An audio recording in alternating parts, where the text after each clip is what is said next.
Agora é o Evangelho de Jesus, agora é a palavra da vida, agora é a palavra que alimenta o nosso coração, a palavra inspirada, a palavra que passa pelo filtro de Jesus.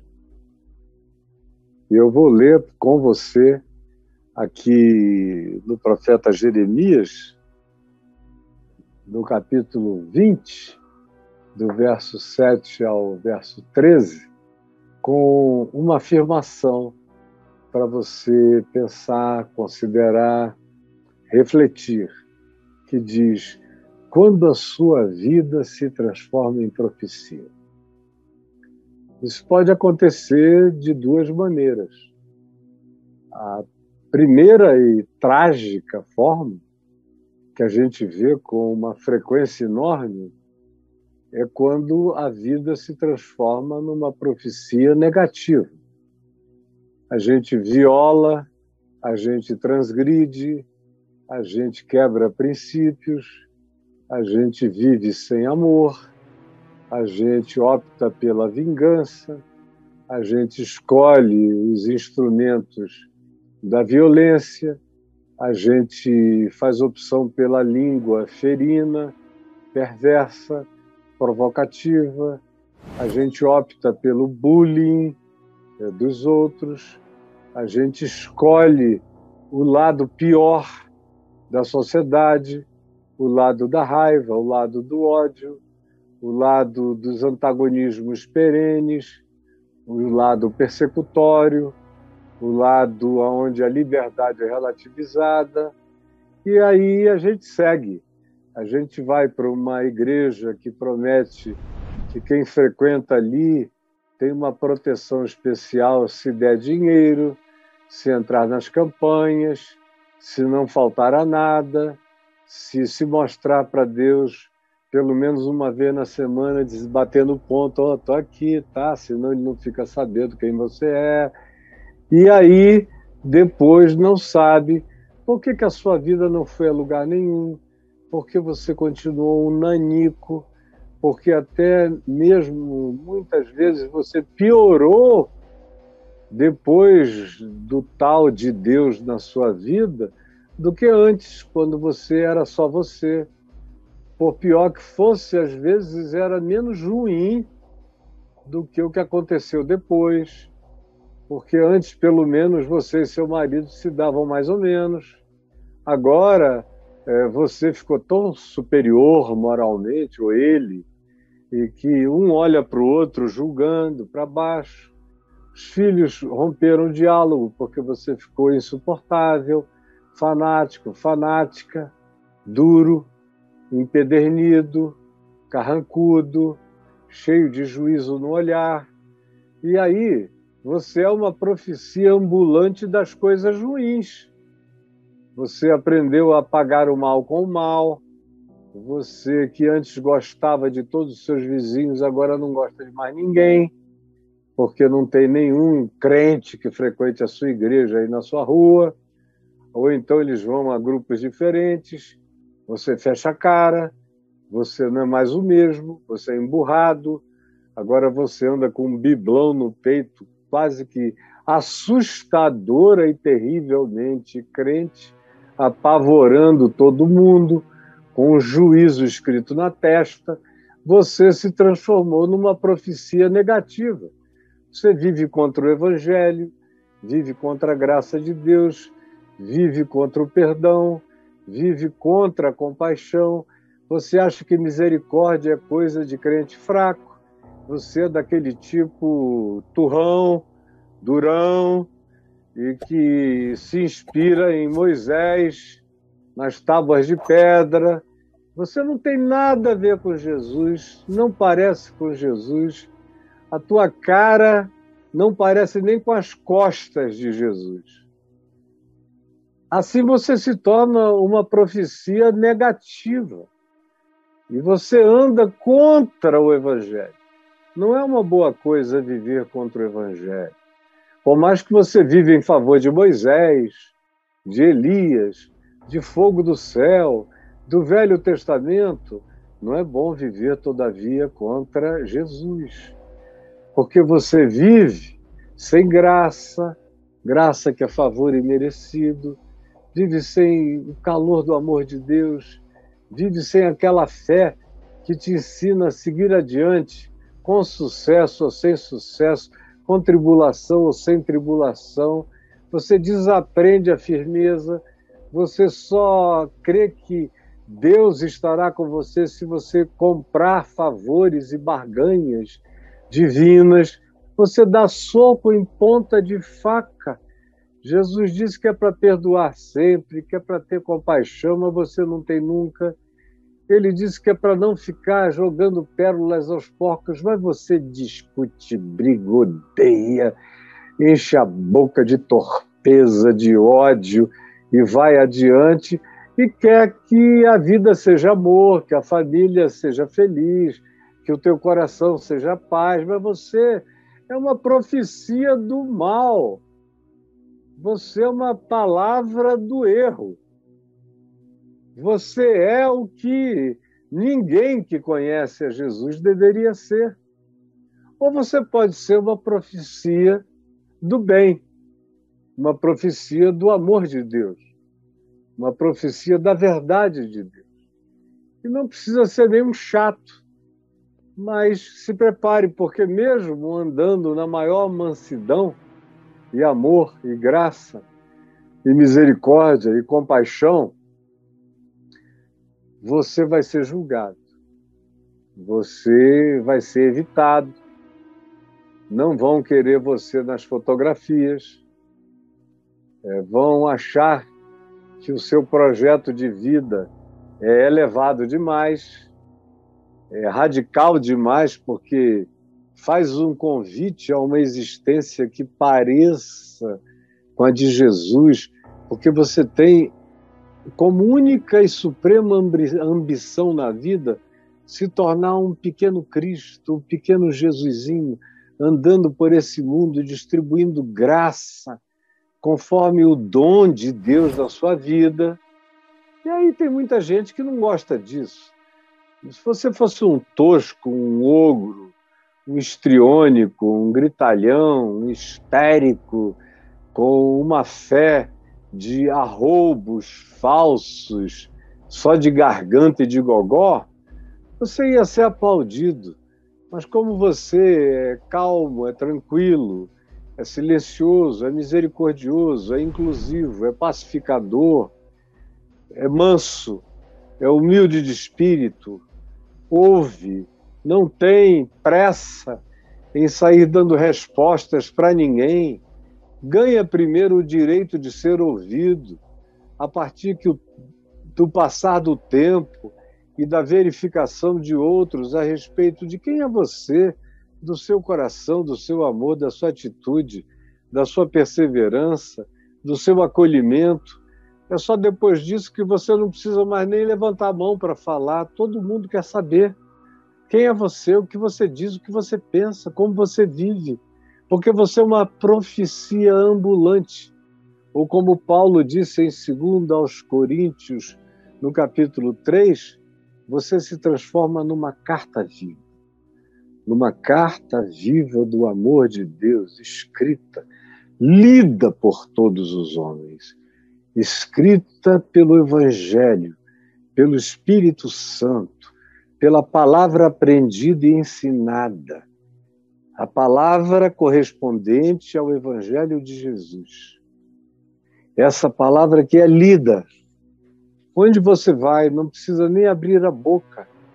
Ela é em letras garrafais, quando a sua vida é sinceramente verdadeira.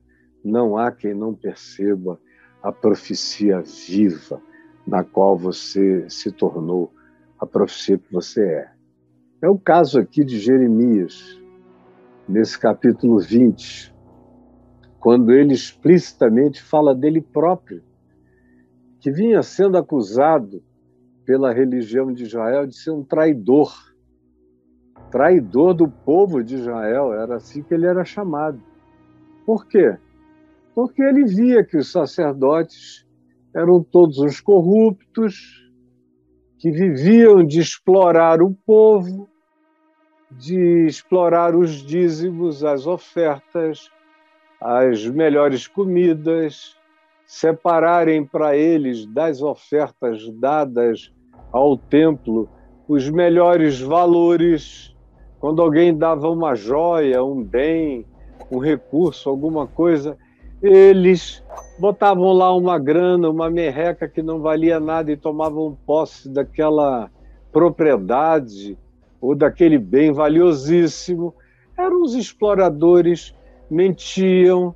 E quando Jeremias começou a dizer, olha, o rei Nabucodonosor está chegando, não vai ter blá, blá, blá, blá, não vai ter papinho. A diplomacia de vocês não vai dar em nada.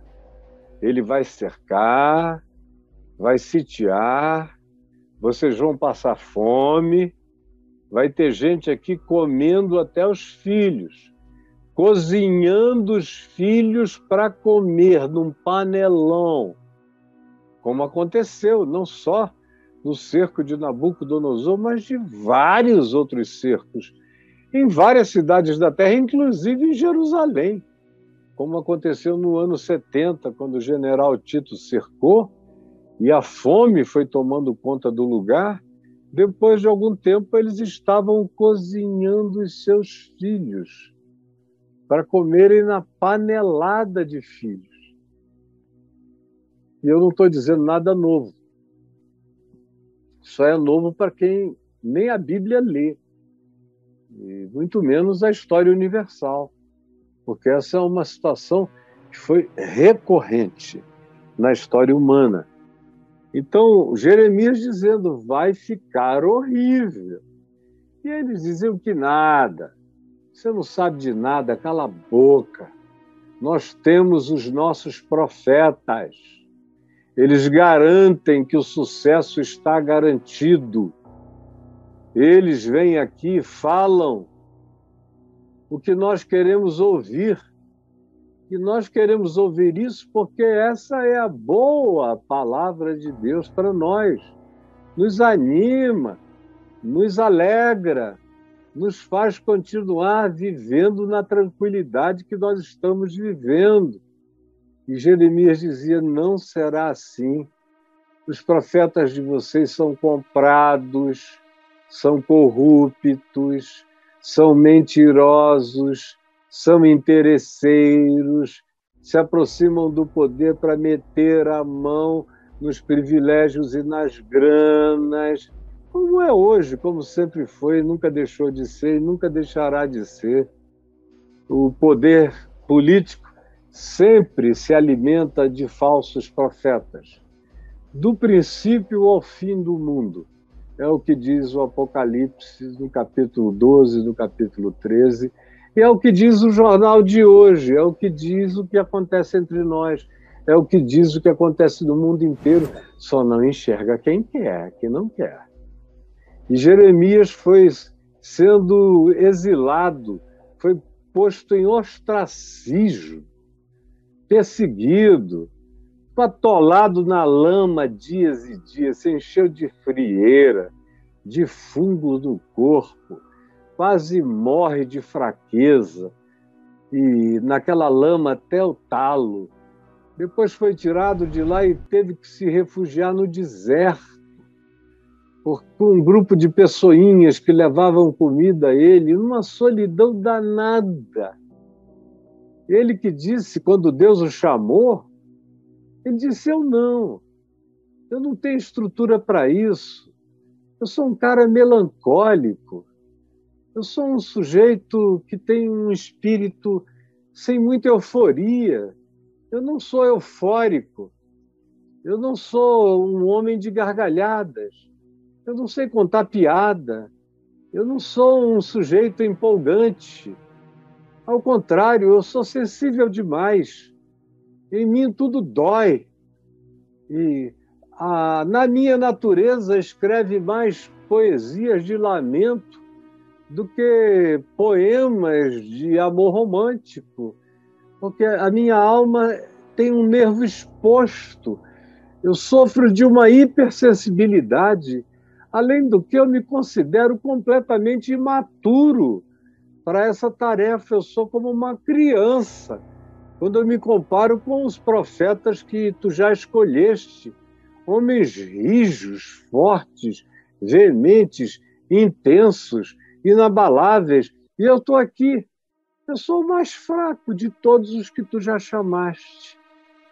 E o Senhor disse, mas eu vou te dar força. Eu vou te preparar. Eu vou te fazer um ser humano resistente. Tu vais aguentar. E tu vais profetizar a minha palavra. E ele começou.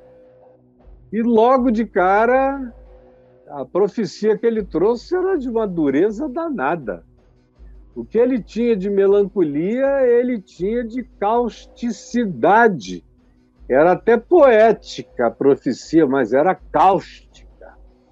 E ele vai falando de como só tinha sacerdote puto em Israel, com prostitutas, adúlteros e adúlteras. Eles eram como garanhões relinchando, querendo comer a égua do próximo. Está lá, valendo. Capítulos 2, capítulo 3, capítulo 5 é uma barbaridade. Dali para frente é só paulada, é ai, ai, ai, é batendo, é batendo, é batendo. E aí ele começa a experimentar todo o ódio que vai se acumulando contra ele. Quem quer, como disse Paulo, escrevendo a Timóteo, servir a Jesus, viver justa e piedosamente em Cristo Jesus, será sempre perseguido. Tem gente que é perseguida porque faz o mal, fala besteira, só ensina o erro. Aí algum remanescentezinho fiel profetiza contra o erro deles. E aí eles, ai meu Deus, estou sendo perseguidos. Que nada! Eles vivem sendo adulados, insensatos, porque eles falam o que os poderosos, os ricos querem ouvir.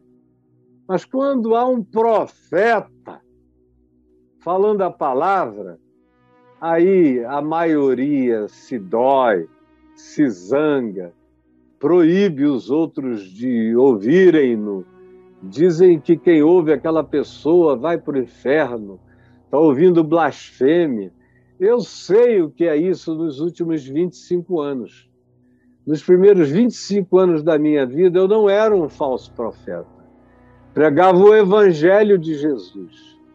Mas eu, na maioria das vezes, evangelizava a Boa Nova e pregava a palavra profética para os pastores, em encontros de pastores.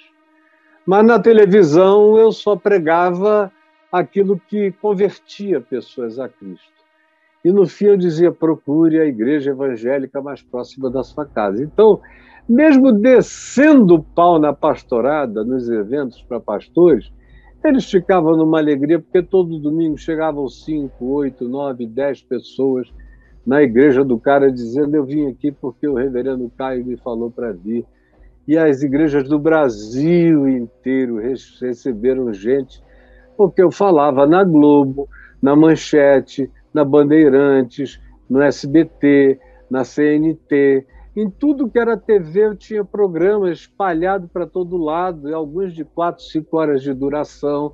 Depois eu tinha minha própria televisão, tinha meios de comunicação que naquela altura ninguém tinha, tinha a minha revista, que era a terceira revista de informação mais lida do Brasil, era Isto É, Veja, Isto É, e a revista Vinde.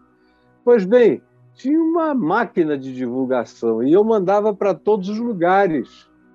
Mas quando eu comecei a bater geral, porque a coisa tinha ficado um horror, não eram só os pastores que cometiam perversidades, mas o povo começou a aprender e a praticar a maldade e a naturalizar o pecado, a ironia, o sarcasmo, a indiferença.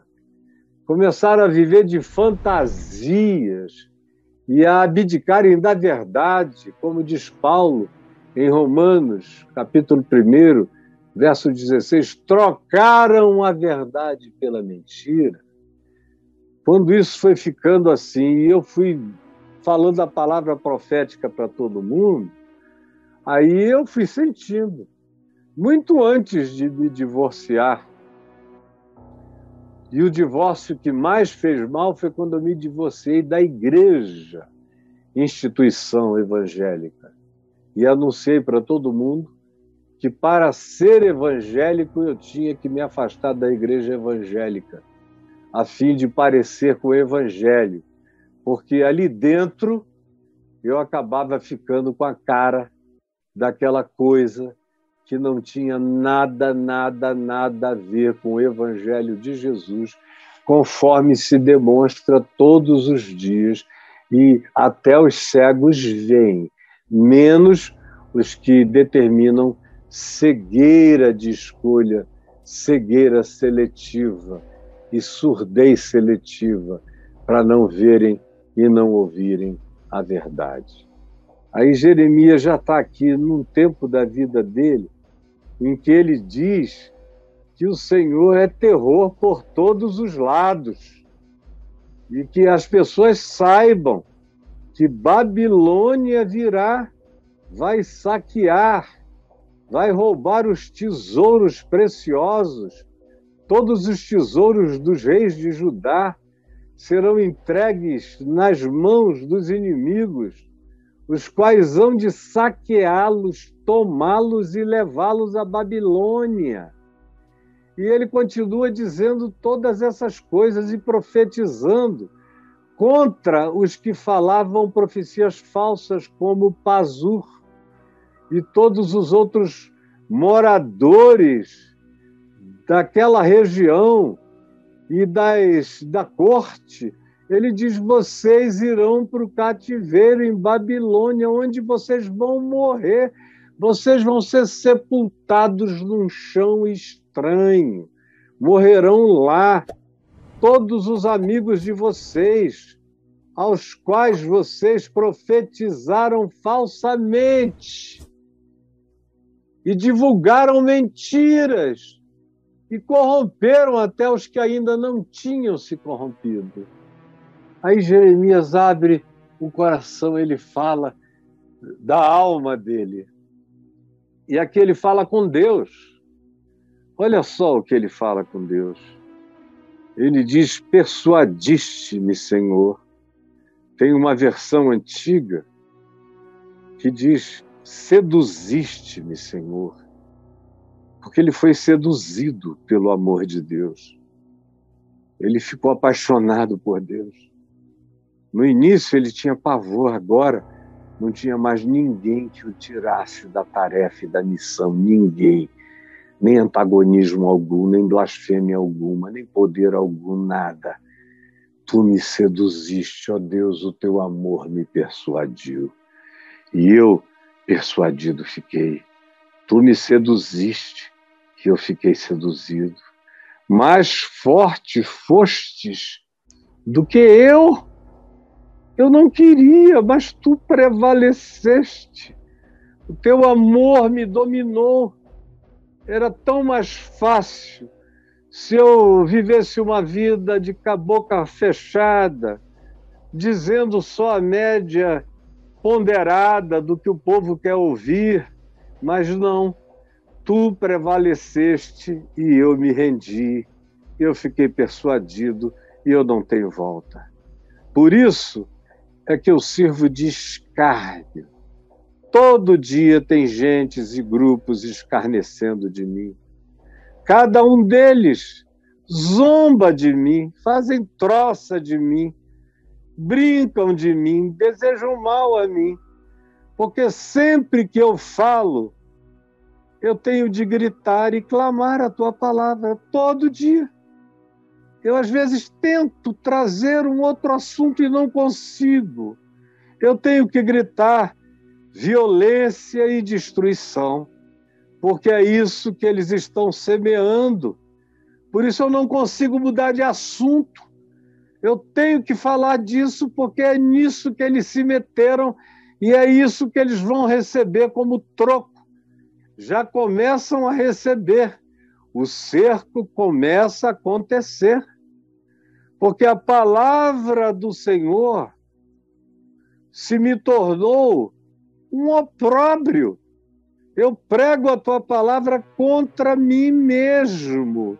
A tua palavra em mim parece um engano, um ludíbrio. Parece que eu fiquei louco, porque todo dia eu repito a mesma coisa e eu sofro o mesmo escárnio. Eu sofro a mesma deleteriedade da opinião dos demais. Quando eu pensei, não me lembrarei mais de Deus, não me lembrarei mais do Evangelho, eu quero um tempo, Senhor, como eu mesmo já pedi aí por 98, pelo amor de Deus, eu não estou mais aguentando. Não suporto mais, meu Deus. Ele sabe das conversas que a gente teve entre 94 e 98. Quando eu fui vendo que eu presidi uma organização onde estavam 65% dos evangélicos e grande parte da liderança era feita de gangsters, mentirosos, ladrões, roubadores, oportunistas. Eu falei, meu Deus, eu reuni, eu organizei um covil de salteadores. Foi me dando uma agonia, uma angústia. Estava cheio de gente boa lá, mas infelizmente a maioria não prestava. Eu não vou nem citar seus nomes, é claro, não precisa. E eu disse, Senhor, me dá um tempo. Eu quero descansar. Eu cheguei a pensar em ir morar em Angola ou Moçambique, para ficar longe do Brasil, dos Estados Unidos, da Europa, da América Latina, ou para um país da África, para a Suazilândia, para algum lugar, onde eu zerasse a quilometragem e recomeçasse. Mas não dava. Eu tinha muitos filhos, uma neta já estava chegando, e eu não admitia viver longe da minha família. E aí, mas eu tentei. Deus sabe que eu tentei esquecer por um tempo, mas eu não aguentei, eu não aguentava. Aonde eu ia, mesmo em lugares onde ninguém me sabia a minha história, nos lugares mais fechados da América, onde ninguém tinha nenhuma noção de quem eu era, 2, 3, 5 minutos, 15 minutos depois, já tinha alguém me perguntando de Deus sem eu ter falado nada. Parece que aquilo estava escrito na minha testa, exalava de mim. Até as mulheres interessadas que se aproximavam, logo me diziam, tem uma coisa estranha, tem uma espiritualidade em você, o teu olhar é diferente. Porque mesmo quando eu disse, eu quero parar, porque a tua palavra, Senhor, é opróbrio e ludíbrio para mim todo dia. Quando eu pensei isso e disse, não me lembrarei e já não falarei no teu nome, Senhor. Então isso se me foi no coração como fogo ardente, crepitante, abrasador, consumidor, como fogo da sarça ardente, que não se apagava nem por deliberação minha. Eu queria que a chama se apagasse, mas ela resistia ao meu pecado, resistia à minha tentativa de andar alienado, não conseguia.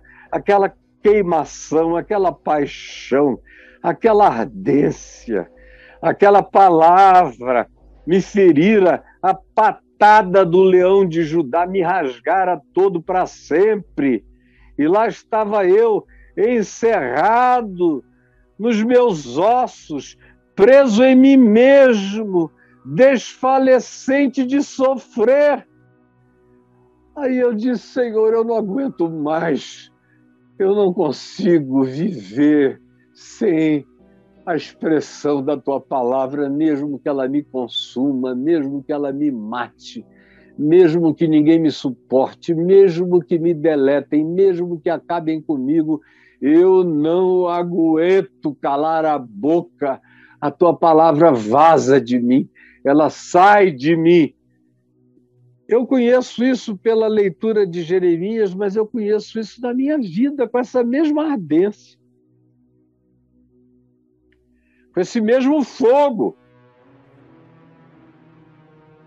E eu dizia, porque eu ouvia a murmuração de muitos, e eu ouvia a murmuração de milhões.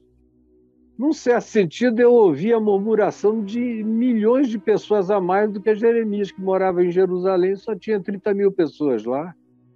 Milhões, murmurando, me amaldiçoando, mas o fogo não se apagava. E eu continuava a dizer, voltei e disse, há terror por todos os lados, enxerguem, denunciai, e todos denunciarão, mas ninguém queria denunciar. Todos os meus amigos íntimos, os que eu julgava que eram até meus filhos próximos, que tinham aprendido tudo de mim, que estavam comigo há 20 anos, 25 anos, que diziam que tinham aprendido a ler, a escrever, a falar, a pregar, para quem eu enviei, botei para as melhores preparações, apresentei as melhores pessoas, introduzi no mundo de todas as comunicações. Eram pessoas que eu dizia, se todo mundo me deixar, fulano, beltrano, cicrano, não sei quem, esses nunca me deixarão, porque eles entenderam a verdade. Aí o que aconteceu? Eles ficaram com a verdade que aprenderam de mim e me mataram em suas bocas, me sepultaram em suas bocas. Eles me citam de dia e de noite e nunca dizem que aprenderam comigo.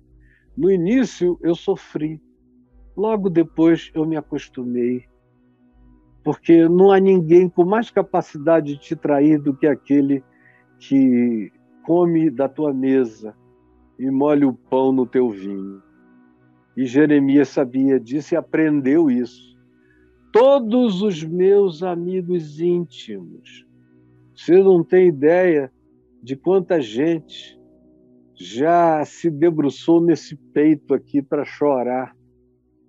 Amigos íntimos, todos eles que aguardam de mim que eu tropece. E o que eu descobri quando eu tropecei em 98 é que alguns deles chegaram a dizer para outros, agora é a nossa vez. Agora ele saiu da frente. Agora é nosso negócio. E dizem, bem pode ser que se deixe persuadir agora. Então prevaleceremos contra ele, se ele se deixar subjugar a nós. E então nós teremos a nossa vingança contra ele. Porque até aqui a gente era só os que aprendíamos com ele. Quem sabe se um dia ele tropeçar, ele vai ser aquele que a gente guie pela coleira. Essa era a expectativa de muitos em relação a Jeremias. E eu sei, e conheci, e ouvi, não de milhares de Jerusalém, mas de milhões no país e em outros países. Agora esse cara vai ser levado por nós. A história vai mudar. Chegou a nossa vez. No entanto, Jeremias disse, e eu digo, mas o Senhor está comigo. Esse aqui é o negócio que dana tudo. Mas o Senhor está comigo como um poderoso guerreiro. O Senhor está comigo como um poderoso guerreiro. Por isso, tropeçarão os meus perseguidores, os meus antipatizantes, os meus adversários, não prevalecerão, não prevaleceram e nunca prevalecerão, porque a palavra de Deus nunca me desabitou, nem me desabitará. Serão sobremodo envergonhados com a história, com o tempo, com o cumprimento da palavra. A cada dia a profecia falada, verdadeira, vai se cumprindo e a mentira deles vai sendo envergonhada. E porque não se houveram sabiamente, porque não aprenderam e não se quebrantaram a verdade do Evangelho, sofrerão afrontas perpétuas, que a história não se esquecerá. Entrarão para a história sem nome, como falsos profetas, que enganaram gerações e gerações. Tu, pois, Senhor, que provas o justo, que deixas que ele atravesse tribulações, angústias, tristezas, tropeços, porque tu esquadrinhas, enquanto isso, nas melhores e nas piores horas, tu esquadrinhas os seus afetos, o afeto de quem te ama. É demonstrado na glória dos sucessos humanamente reconhecidos e são evidenciados a ti na tribulação, no abandono, no desprezo, na rejeição, no descaso, no escárnio. Tu, todavia, esquadrinhas e esquadrinhastes os meus afetos, esquadrinhastes todo o meu coração, vistes que o teu fogo em mim não se apagava.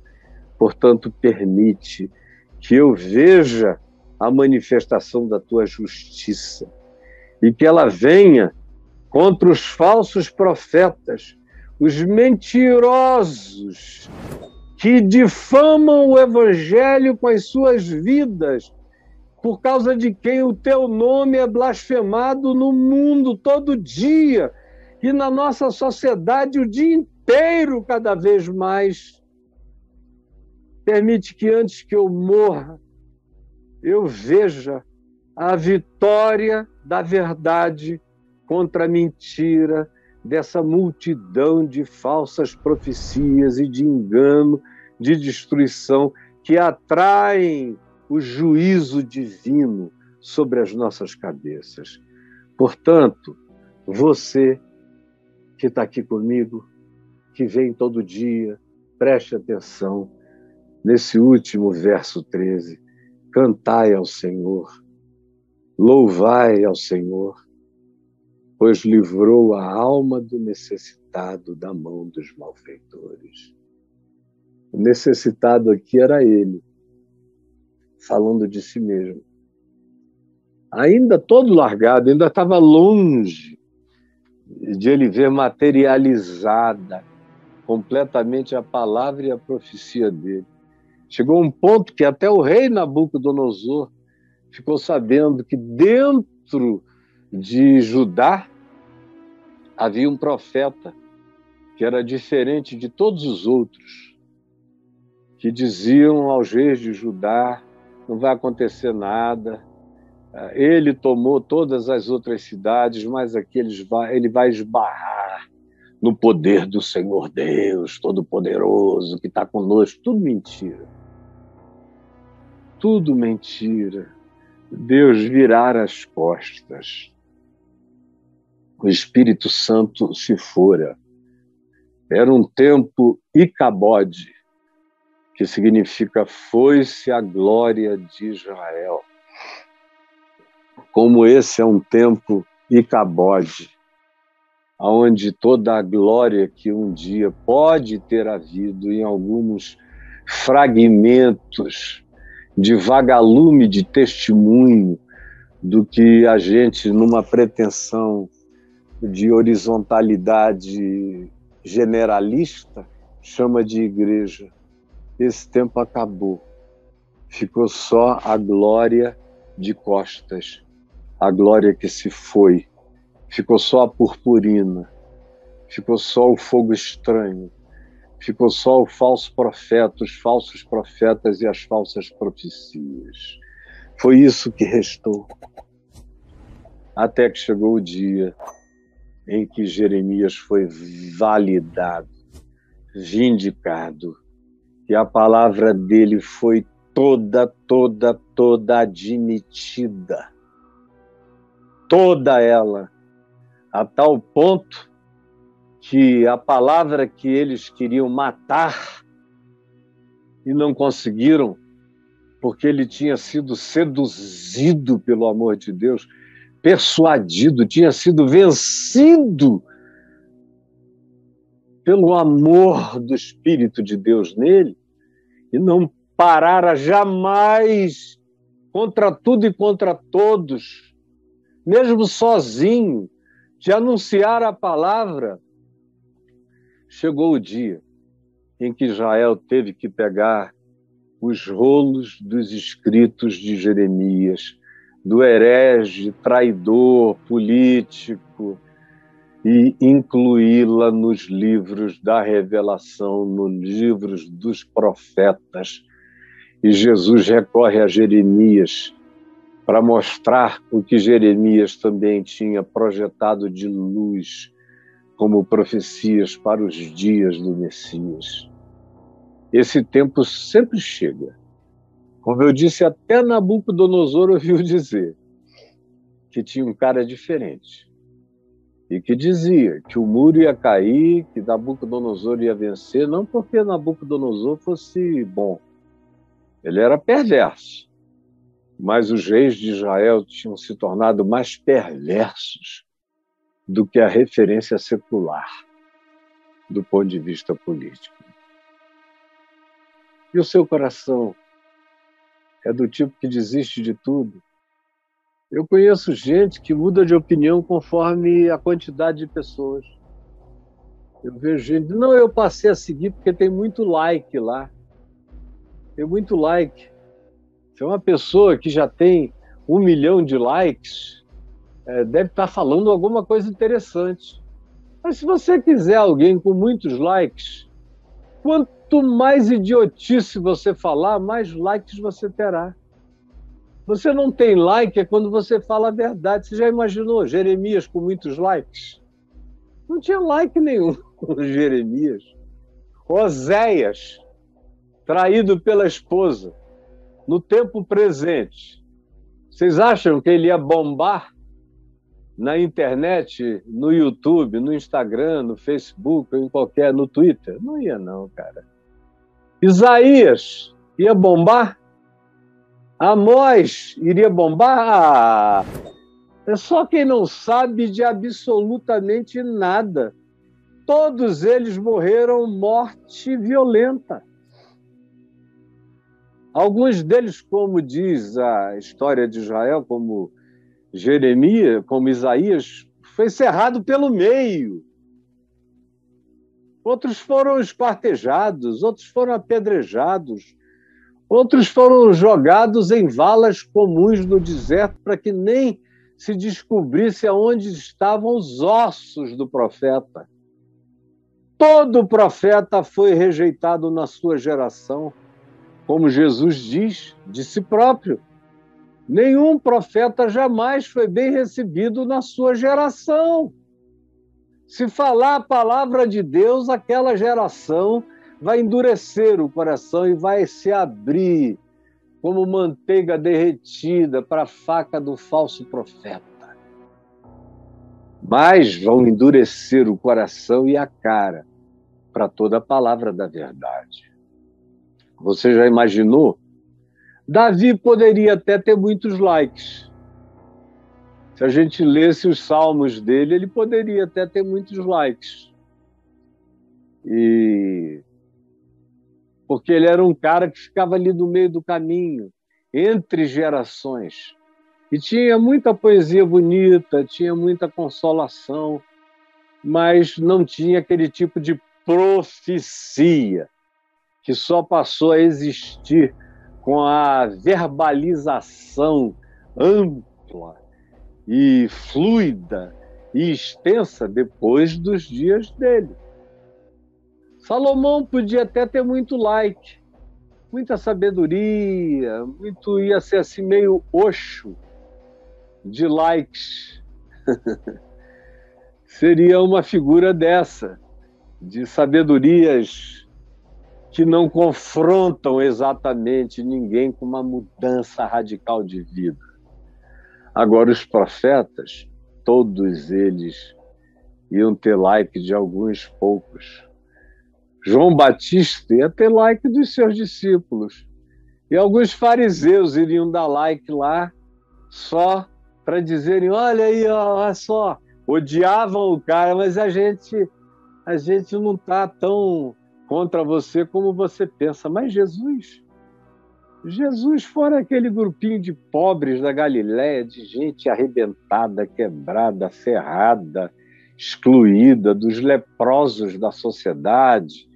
Fora isso, na aristocracia de Jerusalém, na liderança religiosa, no Sinédrio, entre os eruditos, os escribas, os fariseus, os saduceus, os sacerdotes, os herodianos, os essênios puritanos, os zelotes, like de ninguém, não agradava a partido nenhum, grupo religioso nenhum, e era objeto de uma perseguição cotidiana dos fariseus puritanos mentirosos e falsos, para quem ele dirige profecias de ai de vós, sepulcros caiados, sepulturas cheias de ossos e carne podre, vocês são filhos do inferno, e cada pessoa que se converte com vocês se torna um filho do inferno pior do que vocês, porque já aprenderam tudo corrompido. Está lá em Mateus 23, leia você. Veja você. Aquelas criaturas estão vivas hoje, em nosso meio, à nossa volta, para todo lado, em grande maioria, infelizmente. A questão é por quem você foi persuadido, por quem? Por quem você foi persuadida? Por quem você foi persuadido? Conta aqui para mim. Fala para mim, por quem? Por isso tem gente que abandona tudo. Eu não estou falando de sair de congregações, não, porque a maioria das pessoas que conhecem o Evangelho de verdade não aguentam ficar na maioria das congregações. Como eu vejo um monte de gente que chega comigo em qualquer lugar do país, me encontra, ou me liga, ou me chama, ou faz um vídeo aqui comigo, no particular, e eu vejo que a gente que entendeu o Evangelho, mas diz, eu não tenho mais para onde ir, porque onde eu vou, eu ouço barbaridade.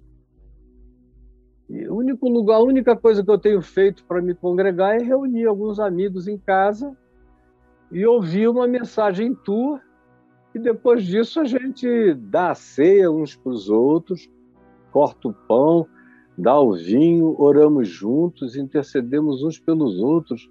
Será que isso é igreja, cara? Eu digo igreja, Jesus começou. Quando ele falou em minha igreja, em Mateus 16, a primeira alusão que ele fez, de novo, explicitamente à igreja, foi a reconciliação de um com o outro. 2 ou 3 que precisavam se reconciliar. E uma pequena congregação que talvez estivesse congregando-se com eles. Do contrário, ele reduz a igreja a uma comunidade mínima, a um par de pessoas. 2 reunidos em meu nome. 2. Você e sua mulher, você e seu melhor amigo, você e sua namorada, você e seu noivo, você, seus filhos e sua casa. 2, 3, 4, 5, reunidos em meu nome, em harmonia, sem desarmonia, sem ódio entre eles, invocando o meu nome, ali eu sou igreja. Ali eu sou igreja no meio deles. Ali eu estou no meio deles. Ali está meu povo. E eles podem pedir o que quiserem, porque a minha igreja não é feita de multidões, mas de afetos verdadeiros e sinceros. Um sozinho no seu quarto, 2, 3, já é uma igreja, é uma congregação. Aonde quer que vocês se reúnem, ali eu estou no meio deles. Aonde quer que se reúnam, eu ali estou no meio deles. E quem é que vai inventar outra coisa?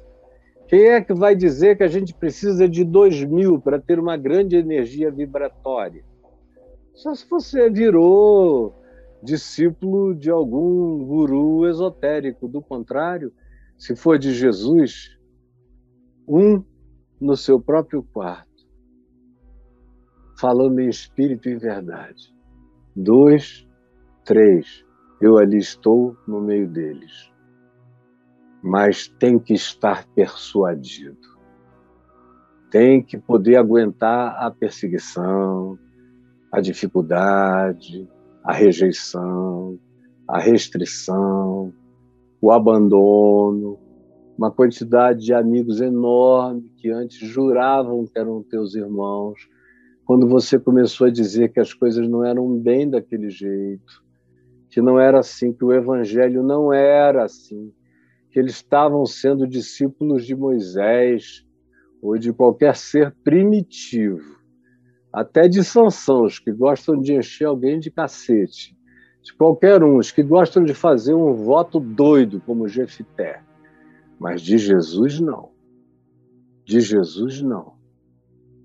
Aí todo mundo rompe com você, como me falam aqui todo dia, ninguém fala mais contigo, todo mundo te abandona, vão embora.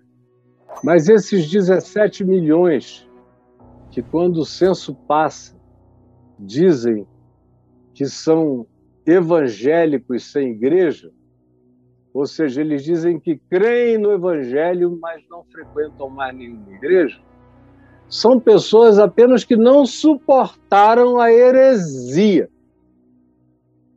Mas é gente que não quer deixar Jesus. E eu vejo que não está deixando. Que vai acompanhando aqui. Antigamente o pessoal lia a carta de Paulo, que vinha de vez em quando, uma a cada década, ou a cada 5 anos. E o resto era só memória do ensino. E eram grupos pequenos. E foram adiante. Imagina o privilégio de agora, de você ouvir todo dia, uma palavra boa, pura, limpa, sincera, afetuosa do Evangelho, como não se torna uma sarça ardente queimando no seu coração, e qualquer encontro na família, para oração, para gratidão, para o louvor, para a internalização dessa sabedoria eterna que ensina a viver, conforme Jesus me ensina a viver e te ensina a viver. Quando a gente fica persuadido por esse amor que nos venceu e a gente não consegue desistir dele, o Evangelho continua muito bem, obrigado.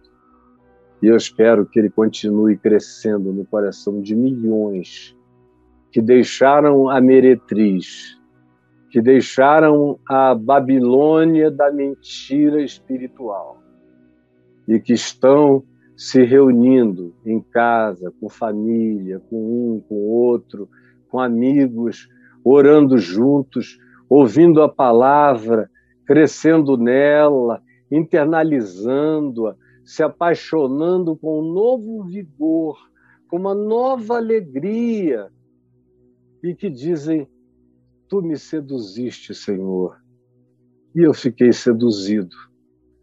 Tu venceste o meu ser, e eu não consigo ir a lugar nenhum. Mesmo que quando eu abro a boca, eu profetize o que ninguém quer ouvir, e eu apanho, como nenhum deles aguentaria apanhar. Mas eu vou ficar aqui, toda a minha vida te glorificando, e louvado seja o teu nome.